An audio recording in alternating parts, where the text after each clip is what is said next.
Okay, crew. It has been a minute. So this particular episode is really more of a pep talk for Brunson. Um, here's kind of some thoughts that I have that I've been kind of mulling over. Um, if you've listened to a lot of my episodes, you've probably heard the one where I talk about the downward spiral, which I consider pretty much the most dangerous place that I can be in emotionally, and probably a lot of people, I would guess. Um, the downward spiral is where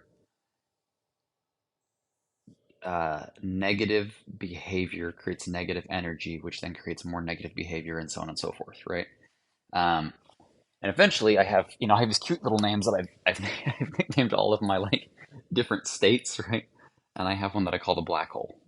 Um, I've realized that's particularly relevant for if you've ever taken the Enneagram test. I've realized that it's particularly relevant for a three, which I believe I'm a three. So um, when you get into a bad downward spiral, your energy kind of tends to self implode. I think everyone's like has different levels or different ways in which this is kind of manifests itself. Some people they get um, around a lot of toxic friends. For me, I kind of shut in. I just kind of don't want to be around people. That's like when I really hit my black hole state is when I just don't want anyone around me. And whenever I'm in a really healthy place, I become highly collaborative. So here's some thoughts that I've had about how this is happening and how I can prevent downward spirals. So I think what happens is if you're in a really good place emotionally, and I've talked about this quite a bit, but you do the right thing gives you energy. You get the energy, and you want to do more right things. And it's this upward spiral, um, and it's this exponential energy that starts to occur. So often, I think the big lie that I've told myself I'm starting to realize is the lie of burnout. That burnout occurs when I'm just doing too many good things, and I'm pushing myself too hard. I'm starting to think that's actually a lie. I think burnout is probably not real. I think burnout actually comes from the exact opposite. So like here's a scenario. I'm in a really good place. I'm waking up early. I go and I just hit hard at the gym. And then I come back and I meditate. And then I'm reading books and scriptures and praying and studying and um, getting a lot of good things done with work and different passions and hobbies. And then I'm just having super high quality time with my friends. And at the end of the day, I'm just so tired. And I do that for weeks and weeks and weeks. And finally, I think to myself, man, I can't sustain this pace anymore. I probably need to like gear it back. Otherwise, I'm going to burn out, right? This is the lie. I need to like slow down. Otherwise, I'm going to burn out and then I'll crash. Then I'll get into this black hole state. I think it's actually the exact opposite. Whenever I start to feel tired and I'm like, man, I don't know if I can keep sustaining this pace, I think that's actually the perfect time to add more. Um, and here's why I believe that. If you start to pull back on those behaviors, I think we don't realize what an energy loss occurs from that. Let's just say, for example, as a very obvious on the nose example, if I think to myself, man, I'm gonna burn out. I think I better like not do my workout tomorrow morning because I just don't want to burn out. And I'm giving so much of that workout every day, it's gonna burn me out. So I skip the workout. Well, then what happens? I don't get the energy from that workout that I normally would have. Well, what does that do? It makes a meditation go sour. And my meditation goes south. Well, then we have this compounding effect. It's a chain reaction. And so I think it's a big lie that I've told myself, and I've done it for a very long time. Whenever I start to feel too tired, I'm like, man, I'm so tired. I feel like I'm starting to burn out. I often try to like dial back and go, okay, I just need to slow down. I need to stop working so hard.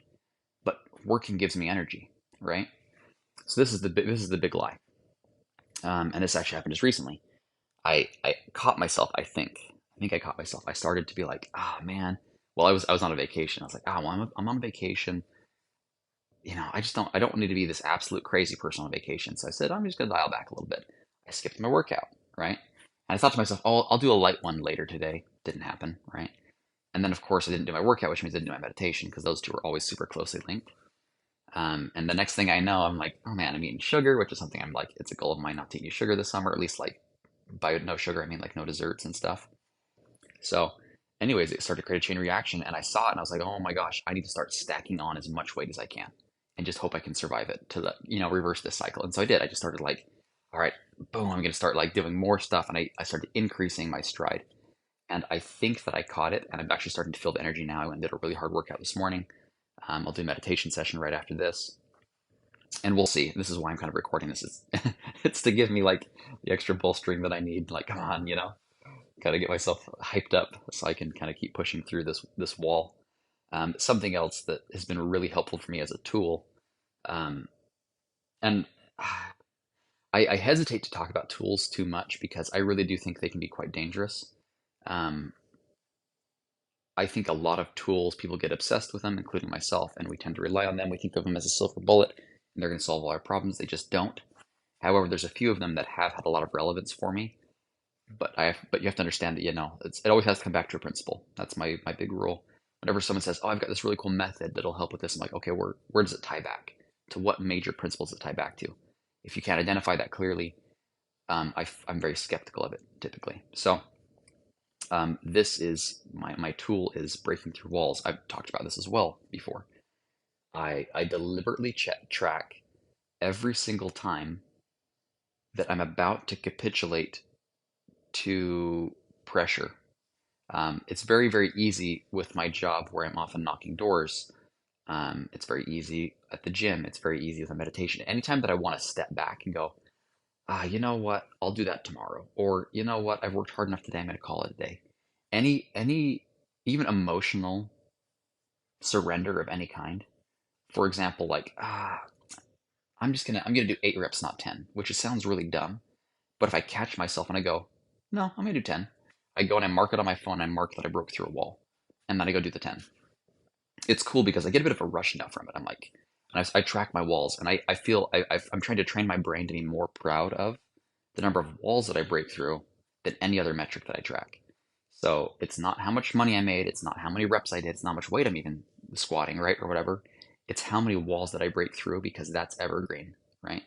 Um, I don't want to hit satisfaction and go, oh, I made it to the summit. I want to say like, no, I broke through 7 walls today because that will always adapt as my abilities increase and as um, my tolerance for pain increases. So I'm really excited actually to run another ultra marathon, and with this principle in mind, and say how many walls can I break through in a 100 miler? You know what I mean? Like how many times am I going to want to give up and say, you know what, let's call it a race. I've had a good run, 5 miles in, everything hurts, and then go, you know what, I'm going to run like one more half mile, and I break through a wall, and go, you know what, I'm going to do that again. And it'd be amazing if I could get through like 50 walls. I'd feel really proud of myself. Over a 24-hour period, right? So this is what I hope is maybe helpful. I would say track your walls. This is me talking to myself as well, but track your walls and make that the goal. Whenever you catch yourself like starting to slip into a bad spot, um, I think that's part of the self awareness is to go is to just be really deliberate of knowing when you're about to hit a dangerous place. I right now have some just great leadership that I'm working with, and one of my buddies, and I don't know if he listens to this, but Jacob has been my running partner, as we call it. He's the one we both every night um, keep each other accountable to our goals. I have a spreadsheet. I go and I mark everything that I did that day. He marks everything he did, and we both watch our stats. And he asked me a really good question. He said, "Hey, when should I be concerned? What telltale signs are going to show me that you're about to hit this downward spiral?" Because I told him all about this. Yeah, this is the most dangerous thing. If I hit downward spiral, this is like where I really need help. And he said, "Okay, what's going to happen?" I said, "Okay, you're going to see my goals start to take off. The first thing you'll see always go is the workout. That's always the first thing that you'll see disappear before I start to slide." So now it's funny. Yeah, he's keenly aware of it. He watches closely. If ever I don't fill in my goals, he goes, "Hey, what's going on?" And I did the same thing for him. And especially, I think he's watching out for my workouts, going, "Okay, is he working out every day? Did he miss today? Is there a good reason that he missed? If there's not a good reason that I missed a workout, like I wasn't violently ill, then both of us should be very concerned. That's like a very, very bad sign." So one more little piece is something that I hope all of my friends will consider. I wish I really wish I don't know who is listening to this right now, but I really wish I could sit down with you and ask you this question. So maybe DM me or something because I'm really curious.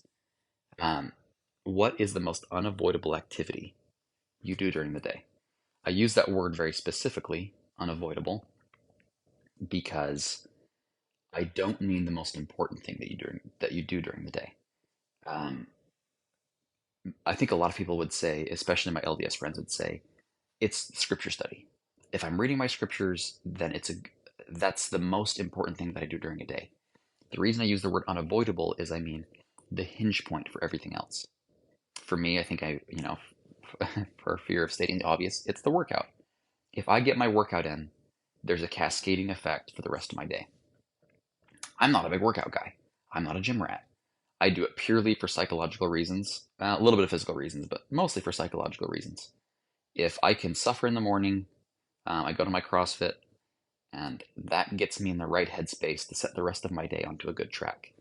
Now, that doesn't mean that my workout is all I have to do to have a successful day. In fact, it's not even close. It's just that it's the hinge point activity, and I think that's a really important thing. So I've asked all my buddies this. I had one friend, and he thought about it for a long time. His first answer was, "Oh, it's definitely reading a good book." And then he came back to me later. He's like, "No, it's not, because I can skip reading a good book and still have a really good day, but I cannot skip getting to bed on time." I was like, "Oh, that's interesting." So yeah, it's like if I get to bed at 9:30, I always wake up at 6:30. If I wake up at 6:30, I always go to the gym. If I go to the gym, I always get my meditation in. And then if I get meditation in, or whatever it was, then I always read my book, and I'm in a really good spot when I read it, and it sets my day into a great place, and it keeps me on track for my goals. Um, I had another friend say it was their morning routine. Said, "Yep, there's like these three things that I do. I think it was like a cold shower and this and that." And they're like, "Yeah, if I get that right, my whole day is set correctly, and everything else falls into place." So, anyways, it's not the most important thing you do during the day, but what is the most unavoidable, or what is the hinge point of your day? Uh, I think if you can identify that, you recognize the thing that you need to have an accountability partner for. The thing that you say, under no circumstance will I ever let this slide. The thing that you say, if everything else goes to hell that day, this one thing will not. That I think is incredibly important to dial in and to be very aware of. And for me, this is something that, again, I recognize that I convinced myself I was on vacation. I don't need to work out, or I'll do a light workout later. It instantly set me into a downward spiral. Not a terrible one, but a downward spiral, right?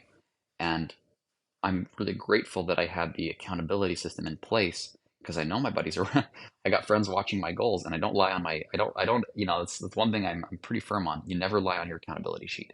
You're honest about it. You say it as it is, and then your friends can step in, hopefully, and say, "Hey, you missed the most important thing of the day, or the most unavoidable thing of the day. What's going on?"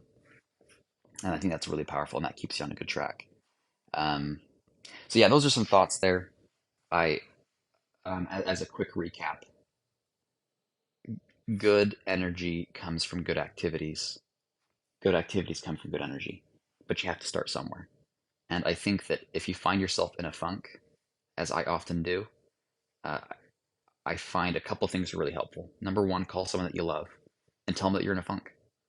I think honesty opens the gates for revelation and inspiration. And I think honesty also binds us to our communities. Nobody wants to talk to someone whose life is so perfect and they never make any mistakes. If you can go to a friend and say, "Hey, I'm really struggling, um, and here's what I know I need to do to fix it. Can you hold me accountable for the next 2 days that I'll do my unavoidable activity?" And another thing that's really helpful, I think, if you're in a funk, is identify the walls.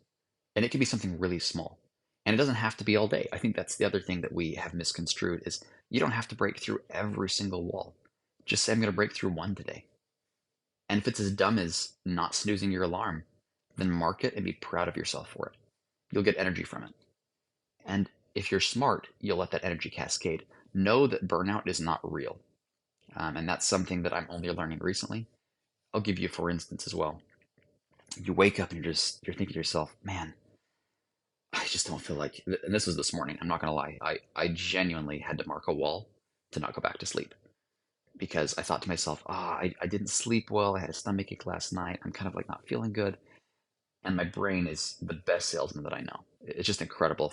As soon as I harness this, I'm going to make so much money. But my brain says, Brunson, like you just you didn't sleep well. You tossed and turned. You only got 7.5 hours. You know you need 8, right? Because that's some magic number that we create in our heads, right? You know you need 8. And Just go back, snooze it for a little bit, skip the CrossFit workout, just do a light something. And I like rolled out of the bed and I was like, ah, I don't want to have to fight this right now. I was like, you know what? Screw it. I pulled out my phone, I hit my wall. It's actually become kind of a ritual for me where I don't want to think about it. I know that if I let my brain start running and start selling me on it, it's going to sell me on it. So I kind of go, all right, quick, I got to find my phone. I hit my little wall tracker and I hit wall. And the second I hit that, it's like this ritual where I say, okay, boom, I turn off that part of my brain. I stand up, I start putting on my shoes. It's like that's my ritual is the second I hit that wall, I take action instantly. Instantly, no hesitation. And I just stumble towards it. I don't know what I'm doing. I mean, if I'm out on the doors and I think I've had a good day, and I go, nope, nope, nope, nope. Boom, I hit the wall, and I'm just like, okay, off to the next house. I don't think, I don't rationalize. I turn off the part of my brain, and I just start hitting doors. And sometimes that happens between every other door. But anyways, so you wake up early, you think to yourself, I cannot get up today. Find your phone, hit your wall, and go, boom, okay, I got my wall, and take instant action. Get up out of bed, and tell yourself if you have to, say, I'll take a nap later. I'll be okay. I'm not going to die, right? Boom, get up, and then go do your thing, whatever that is. If you're on a workout and you think to yourself, oh, I already hit one wall. Again, I'm going to burn out if I try to like break through every wall. No, you won't. Go a little harder and think to yourself, what's an extra 10% that I can give?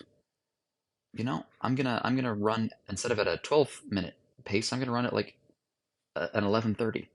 Kick up your pace just a little bit and hit a wall, and you're gonna feel proud of that. And you go, boom, two walls already. It's not even light yet. Then you come back and you think, oh man, no, I've already hit two walls. That's plenty for the day. Um, I think I just need to, go back to sleep, watch a movie, do whatever it is, whatever it is you do. Or you can say to yourself, you know what? No, I'm gonna hit one more wall, and I'm gonna go listen to a podcast instead of watching a movie. And again, it's that little slight change. You take something that you would do and you just slightly morph it for the better, and that's a wall.